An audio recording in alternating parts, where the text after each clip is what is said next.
and welcome to Wildlife Encounters. I'm your host, Megan Peabody. First of all, Happy New Year to all of you at home. We hope you're staying warm.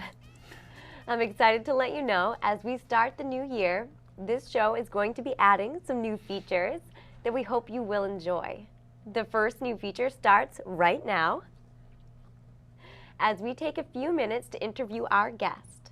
Here with us today is Derek Small, the director of Derek's Wildlife Encounter Experience.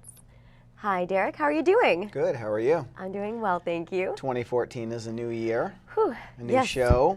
Well, kind of a new show, Derek's Wildlife Encounters Experience. Building on the last, I was talking to some of the producers here. I guess this is our third season of filming here in Windham, a program for community access for New Hampshire communities. But I think 2014 is going to actually, in some ways, take us beyond New Hampshire, because with this new format and a little bit of a rebranding of the show, one other thing that we're going to do after these programs air in the local New Hampshire community is we're also going to upload them to the Wildlife Encounters YouTube channel. Ooh. Yeah, so this program starting today will be the first one uploaded, and then each month as we develop a new program and we feature new animals and give out new information, those programs will be viewable by anybody in the world online through our YouTube channel. That's fantastic. So everyone can learn from Derek's Wildlife Encounter Experience. Yeah, and get a feel for the animals and the latest things that are going on with our organization here in New England. That's wonderful. Yeah, we're excited about it. I am too. Well, I'm curious, and I when I first met you, this was a little over a year ago. Yeah. You were at the time, you were the executive director of a nonprofit. Right. And so I know that a lot has changed in the past year. So a lot of people, including myself, are curious to know, what has happened over the last year? Yeah. 2013 was a year that was difficult at best. It was a struggling year. And for those who don't know, Wildlife Encounters was originally formed about 10 years ago. December of 2014 was when I actually formed the organization, and I had been doing environmental education and live animal programs out in the public prior to that, even in partnership with an organization in Massachusetts. But with forming Wildlife Encounters, I really kind of focused on serving the northern New England region. And Wildlife Encounters grew very, very quickly. The schools embraced us, and the message that myself and our other educators and staff wanted to get across about more than just about the animals, but being responsible for our environment and making good choices and so on. And in fact, it grew so much that just in the way of background history, in 2009, there started to be a lot of whispers and ideas spread on maybe taking the success of the company and our programs and the popularity and starting a charitable entity that would be able to build a public facility as well. And so in 2010, I formed an organization that was called the Granite State Zoo. Okay. And as our mission developed, and this was before I knew you, as our mission developed and so on, we felt that just a zoo wasn't exactly what we wanted to do, so we actually changed the name to the Wild Center and Zoological Park. And I spent about 3 years of my life, pursuing charitable status through the federal government and all this stuff. Wow. And early this year, in 2013, we had a bit of a change of leadership with our board of directors. Because remember, a charity isn't owned by any one person. It's overseen by a bunch of volunteers that we call a board of directors. And there was a change of leadership there that wanted to, I guess, take the organization in a direction that many of the other board members and unfortunately myself personally couldn't support. And so in April there was a parting of the ways, so to speak, between myself and Wildlife Encounters and that organization. And that's basically where we stand today is the fact that Wildlife Encounters is, as it was previously, operating as an independent entity and serving the northern New England community. All right. So what is happening with the nonprofit now? Well, again, I haven't been affiliated with or in contact really directly with the organization or its board to much of an extent since April. However, what I have seen publicly, unfortunately, and in so many ways it breaks my heart because I dedicated my life's work to it for the last 3 years, is unfortunately the nonprofit is closed. And so the carrying the baton, if you will, of wildlife education in the area and so on is something that I've been committed to for the last decade of my life and will continue to for the next decade. Good. Yeah. We want to know how the animals are doing. That is a good question. Well, again, many of the animals that people have seen over the last 10 years are Wildlife Encounters educational animals, like some of them that we're going to have here. And all the animals that, or for the most part, the animals that were with Wildlife Encounters prior to the formation of the nonprofit are with us today and doing well, and some of them, as I said, are going to be here or featured on future programs. As far as animals that came to us under the nonprofit, those were never Wildlife Encounters animals. Those were animals that we took custody of as a nonprofit organization, and I made the decision to do so as its executive director, as an employee of it. And so many of those animals have been relocated to other facilities. I know that the bobcat and one of the fox, I think, are with our friend John at Charming Fair Farm here in New Hampshire. I know that other animals, like the lemurs, for example, I believe are down at a facility in Pennsylvania. But I know that they're all, to the best of my knowledge, they're all doing well, and the ones that are with us are doing fantastic. That's excellent. Thanks. So one more question for you. Sure. Please tell us what's in store for 2014 and Derek's Wildlife Encounters experience. Well, you know, here with the program, with the experience itself, we're going to do a lot of different things, and we're open to ideas. So if you guys have exciting ideas of things that you want to do, then you can contact us through our Facebook page and stuff like that. We might even set up a dedicated email to let you give us feedback on what you'd like to see us do in the show. But what we're going to do is we're going to continue to have this short interview at the beginning of every show where we can tell you the latest and maybe introduce you to some of the cool, exciting things that are going on with Wildlife Encounters. We might even feature guests. Ooh. Because there's one thing that I've been known for really the last 10 years, and that's collaborating a lot. I like to work together with other organizations, whether they're nonprofit or for-profit, in order to move forward either animal welfare issues, environmental education, or conservation issues, especially wildlife rehab. So we might see if we can work together to get some other people besides me to sit here and interview. Maybe people that work with native species, maybe people that do wildlife rehab, maybe a veterinarian or an animal control officer. So you know what? The possibilities are endless from an interview standpoint. Then the other part of the show where we actually see the animals, we're going to obviously always expose you to a diversity of wildlife. Okay? I can't wait. Yeah, and they will be animals that are available to go to schools and libraries and birthday parties and things like that. But we also might mix in some special guests there as well. So, oh my goodness, this sounds so exciting. yeah, as far as Wildlife Encounters itself in 2014, you know, the changes that happened in 2013 and so on, we've actually kind of internally branded it the Phoenix Project.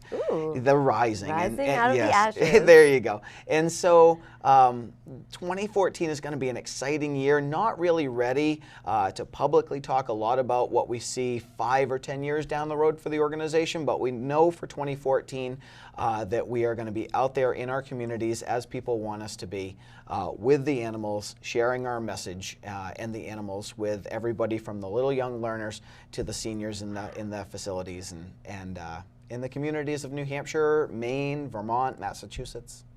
That is excellent. I really look forward to being a part of it. Another exciting thing is that our facility in Rochester Yes. is now a bit more open for the public to visit than it ever has been in the past. And that's not to say pack up the kids in the minivan and come to Rochester, because our existing facility has never been and never will be set up for family tours and things of that nature. But we can do a lot more, like having you come on site, other people. We have a sponsorship program where people will maybe sponsor a specific animal that they're especially fond of, and sponsors can come on site. A lot more open to volunteers and supporters and things like that. So those are some other changes, kind of on the facility side of things, rather than just always coming to you. Wow. Yeah. Well, in that case, I know, huh? let's take a quick break and we'll return with our first animal.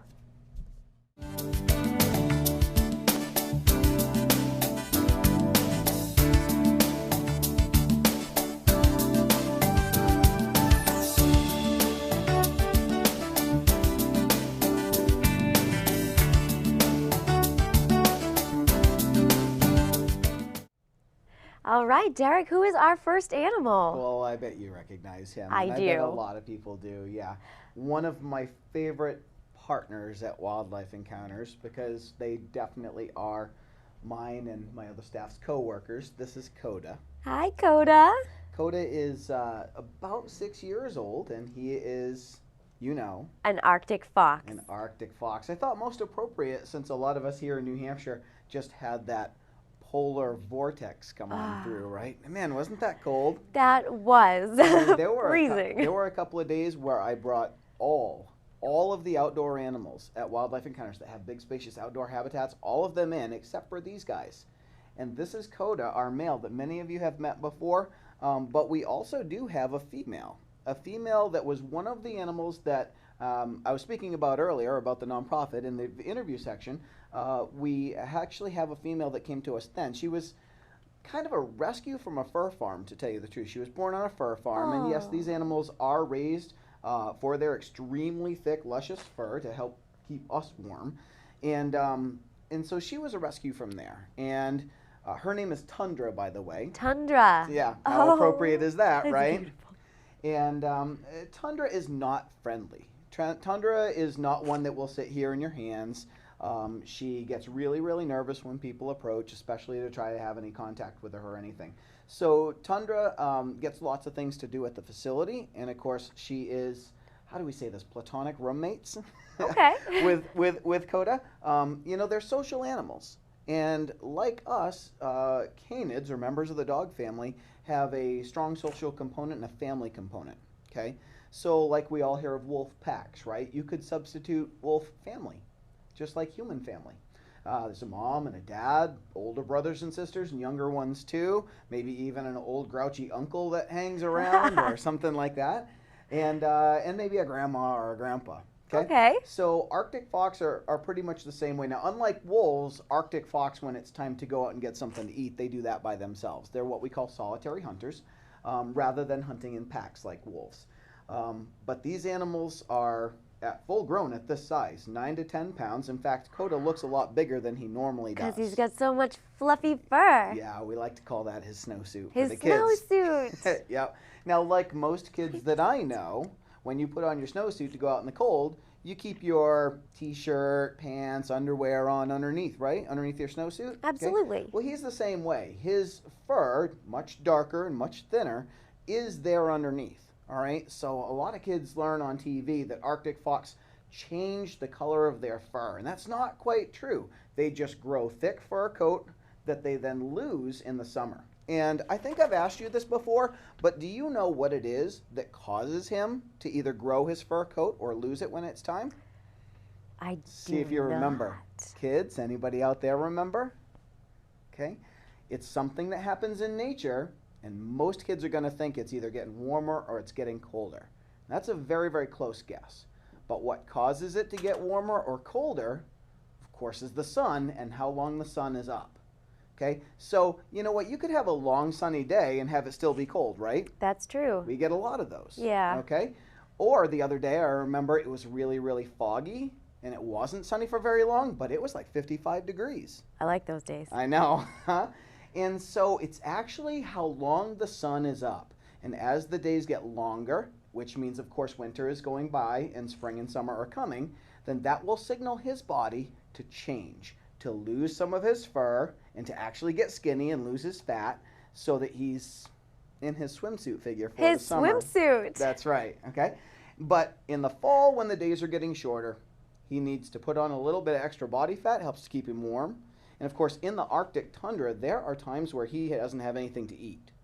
At least not with his mouth, right? We all use energy every single day to keep our bodies warm and do the things that we do. That doesn't mean we always have to be putting something in our mouth every minute or every hour or even necessarily every day.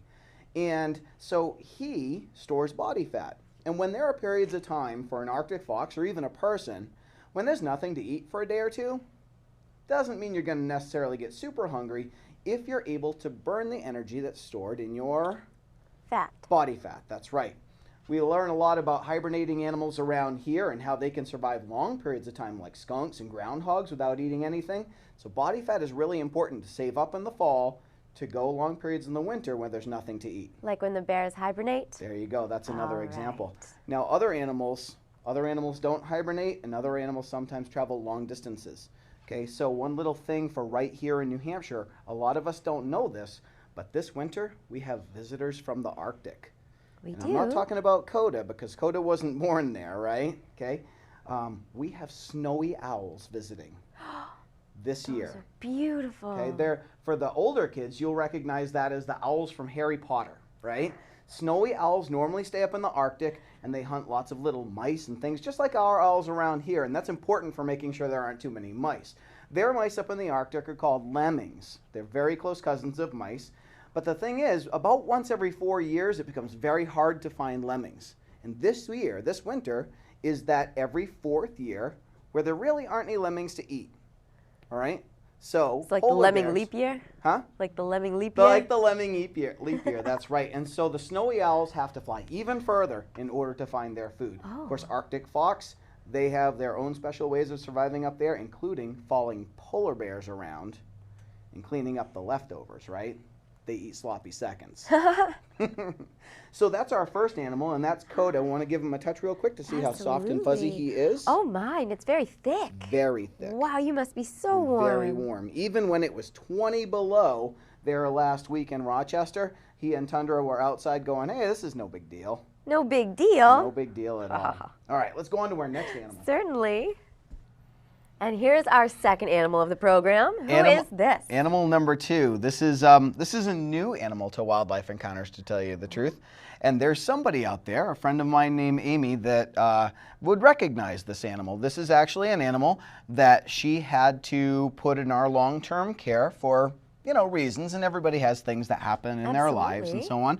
But this animal actually didn't come to us directly from her. This animal came to us through a nonprofit that is one of the organizations, one of several, that I will always and forever owe everything to for helping us out in 2013 with the start of the Phoenix Project. And it's a nonprofit, it's called the Upper Valley Reptile Group. Upper Valley Reptile Group. Sometimes it's just known as UVRG. UVRG, I Okay. like that. Upper Valley Reptile Group is actually a nonprofit, 501c3 entity that is run by a friend of mine named Christina. Christina is the founder and the executive director, and I've known Christina for a number of years through professional associations. One I used to be on the board of called the Association of Professional Wildlife Educators, which has actually become a part of the Zoological Association of America. Okay, but Christina helped me out a lot in 2013. And of late, I've been helping Christina out a lot. Wildlife Encounters is actually one of a couple of facilities in New Hampshire that will now foster care animals that have been rescues through UVRG that are actually looking for placement in permanent homes. Wonderful. Okay, and in fact, even more wonderful, I just found out before coming here to film today that I've been appointed as a board member of UVRG. So now I get to support Christina and the mission of the reptile rescue and shelter even more. Okay. Wow. So this is an animal which a lot of people aren't necessarily fond of, but reptiles are a major group of animals, and they're majorly important in nature. And this is an animal, exactly the type of animal, in fact, that helped me overcome my fear of reptiles. A snake? A snake, that's right. Specifically, a boa constrictor. A boa constrictor. Yeah, now this isn't a big one, but it is bigger than the one that scared me back when I was a junior in college and first had to face my fear of snakes. Okay? And so boa constrictors, of which currently Wildlife Encounters has, I think, 8 boa constrictors that we care for every day, Wow. most of which are looking for homes in permanent places, and some of which we might actually feature in future shows so that people can see the exact animals and maybe even consider giving them a long-term home through the Upper Valley Reptile Group and our support. Okay, do you want to touch him, see what he feels like? I do. Yeah, he's very, very, Oh, very, very he's cool. Very cold. and Isn't he very cool? scaly. Yeah. Now, we were talking about with the Arctic fox a couple of minutes ago how they burn their body fat in order to survive long periods of time. But these guys here, if they've got good body condition, if their muscles are in good condition and they're well hydrated, they have access to water to drink, they can go literally, possibly even a year without eating. I know. Oh, my. Okay. Now, one big difference between reptiles and animals that are mammals like Coda or you and I is the fact that they don't use a lot of energy to keep their bodies the same temperature. okay? I kind of think of it like those old light bulbs when we were kids. You know how you used to have light bulbs in your house where you get your hand too close and you definitely don't want to touch it because it's so really, hot. really hot. Uses lots of energy. These days we've got all those funky little spiral ones or even LED lights, and they use almost no energy but still put out plenty of light. So think of light as life, okay? So the old light bulbs, they put out light just like life, and so do the modern CFLs and the LED bulbs. They still are life, they still are light, but how much energy do they use? So these guys are super energy efficient. In fact, let's just pretend, okay? Let's say this animal, when he's all grown up, weighs the same that you do. Okay. Do you think that's possible? I think it's possible. It is possible. With this type of snake, he can actually grow up to weigh as much as our host, Megan. Okay, so let's say you guys weighed exactly the same and we did a little experiment, just like we might do in middle school or something like that. We're going to do an experiment with the snake and Megan lay on 2 couches side by side for 1 whole day. And we're going to tell the snake not to eat Megan. Okay? Thank you. Not allowed. You guys just have to lay on your couches and be still and don't do anything for 24 hours, 1 full day. Well, in that amount of time, you are going to burn 50 times more energy. Even though you're not walking around, you're not doing jumping jacks, you're not doing anything else, you're going to use 50 times more calories just to stay alive. You're breathing, you're blinking, and everything that you do. I'm going to hand him around over so that you can see what he feels like. Very strong, very flexible. Of course, that tongue is going because he's smelling all of the things in the environment. I see why they call him constrictor. I know. So at Wildlife Encounters, we're actually fond of calling boa constrictors sticky snakes because instinctively they kind of wrap their body around things like your hands and like your wrist. And sometimes they're actually kind of hard to get off you because it's almost like they're sticky. Yeah. You ready for the last animal? Yeah. Yeah? We'll put this guy away. All right, so that is a boa constrictor. He's a little bit lighter with his colors than boa constrictors are naturally in the wild, but that pattern of having splotches up and down their back is camouflage? It does help with camouflage, but that's one characteristic way that you can tell boa constrictors from other types of snakes, and especially when you get to those diamond-like shapes down on the tail. Sometimes they're really red, and thus the common name red-tailed boa constrictor. Ooh. But I got to put this guy away because this guy and our last animal would not get along very well at all. Uh-oh. If this animal is bigger than our next animal, he would eat our next animal. If this guy were smaller than our next animal would eat him. Oh my. I know, huh? Can you believe it? It's not a win-win. It's not a win-win. It is Lose-lose. is the way things work in nature, right? It is. Who's bigger? All right, well, let's see. We're going to put this guy someplace safe. All right, so our last animal for today's show is, go ahead, I know you know him, tell everybody what he is. Kookaburra. Kookaburra, that's right, native to Australia. And they are known for being vocal. They're known for making noises. In Australia, humans, people that have lived there for a long, long period of time, people called the Aborigines. They've lived there for more than 35,000 years, these people. Not just one person, but I mean those people, those hunter-gatherers of Australia, they can have a nickname for the kookaburra. It's sometimes known as the Bushman's alarm clock, or the Bushman's clock. Bushman's clock. Because these animals will vocalize in the morning, and especially with the rising of the sun, that will tell Aborigines that are sleeping, hey, it's time to get up and start your day. Okay? Now, they have a characteristic type of sound that they often make. Yes, they do. And you know what it sounds like, right? They do. It sounds like laughing, okay? A little bit.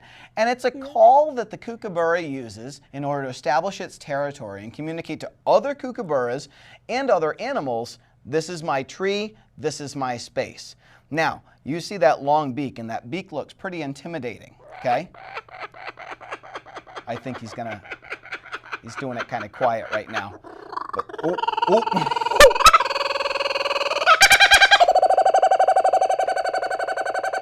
I think he wants to make sure everybody out there watching the show is paying attention. Or he He's thinks like, it's funny look you at find me. him intimidating. I know.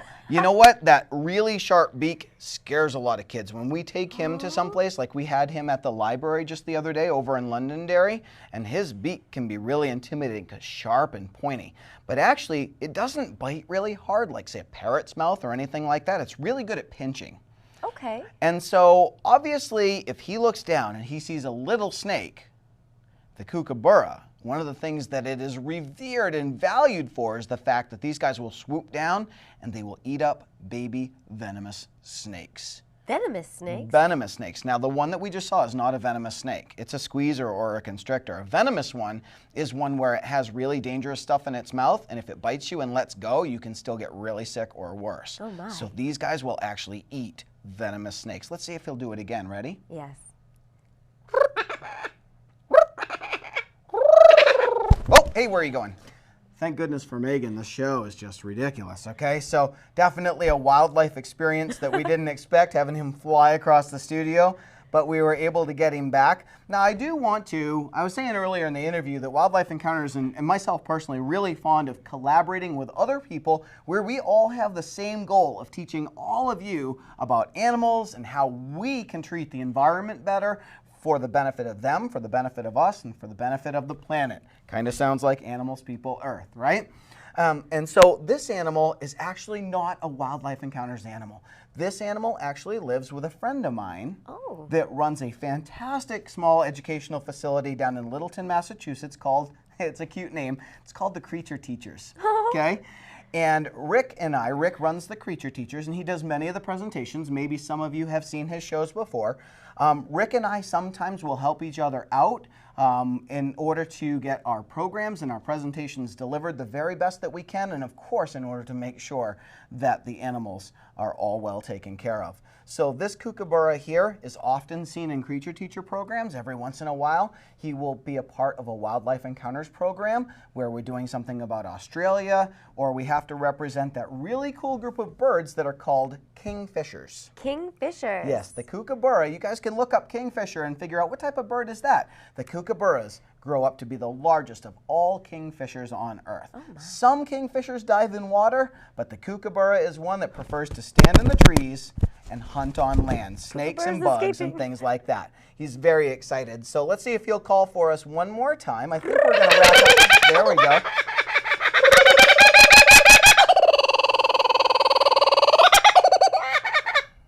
So I hope you guys have enjoyed that. Again, my name is Derek with Wildlife Encounters, and Wildlife Encounters is based in Rochester. The animals that you've seen are available to come to your school, birthdays, things like that. Our website and our Facebook will both be on the bottom of the screen, and we hope you guys look us up.